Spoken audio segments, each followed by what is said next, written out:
Hello! I know it's been quite a while since my last video about microphones. In fact, I think it's been a year.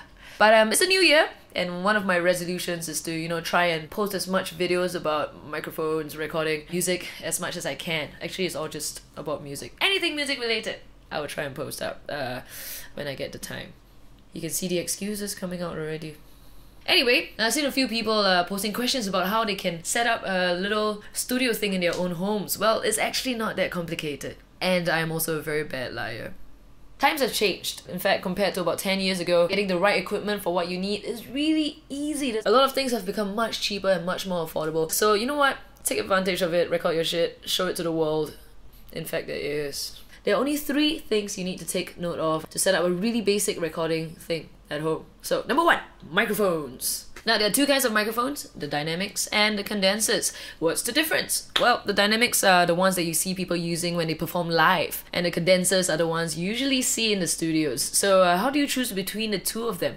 Well, usually, I would recommend a condenser. Whether you're recording your own voice, a guitar, or anything else, the condensers are able to pick up more detail, but if your environment is really noisy, it will be able to pick that up as well. Compared to a dynamic, you get to go really close to the microphone as you're recording, and so it picks up most of your voice rather than the surrounding sounds, so it makes it a lot cleaner. However, it's not as detailed as the condensers would be. I'm not gonna go too in-depth on this one. Maybe I'll save it for another video, but if you guys want to know more, let me know and I'll do my research and see what I can find out. So for the condensers, if you're looking for some brands, go for the Audio-Technicas, the 2020s or the 2035s, or for the MXLs, you could try the V67Gs, and you could also check out the Rode range of mics as well. All these brands provide really good quality mics for the amount you are paying. For the dynamics, you could check out the SM58s, the Beta 58. So the best way to try and decide between the 2 is to actually head down to a shop and try them. You never know, you might surprise yourself and prefer the dynamics instead of the condensers. It's all up to your own preference, so hope you guys make the right selection. After you've picked your mic, make sure it either comes with an XLR cable or you have to buy one on your own. So if you're wondering what that is, it's basically what connects the mic to your interface. Now if you have to buy one, make sure you get something that looks like this. 1 male part and 1 female part. I know, they couldn't have gotten any more creative when they named the different parts of the cable. Anyway, phase 2. The interface.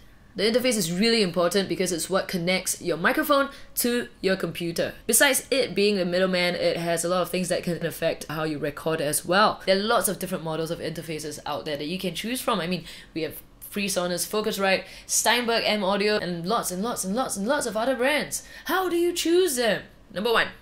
How many channels do you need? Are you recording a guitar, a drum set? Now, if you're gonna go big like a drum set, make sure you get something that has at least 4 to 8 channels. If you're just doing a guitar thing with your voice, it's gonna be multi-tracked anyway. 2 channels might be all you need, but remember, you can't increase the number of channels on the interface. So if you think that you might need more in the future, just get something that has 4 channels just to be safe. Of course, it will cost you more as well, so there's a lot of thinking. My head, it hurts. Besides that, number 2, you have to also consider the quality of the preamps. Of course, you can't see how good a preamp is with your naked eye, so the best way to do it is to go online. Sweetwater, Harmony Central, Amazon, go crazy looking at the reviews because, well, half of the people there don't know what they're talking about. You at least can get a general feel of how well loved a certain interface is. So it will really help you in getting a good quality interface for the price. Number 3, of course, make sure you know what connection the interface is using as well. The most common types are USB and a FireWire. Now the FireWire can handle a lot more data at one time as compared to the USB cable, but personally, I mean, this is a home recording thing. If you're just recording a maximum of 4 channels, a USB will be able to take it, and it's more common on lots of computers. Moving on, number 3,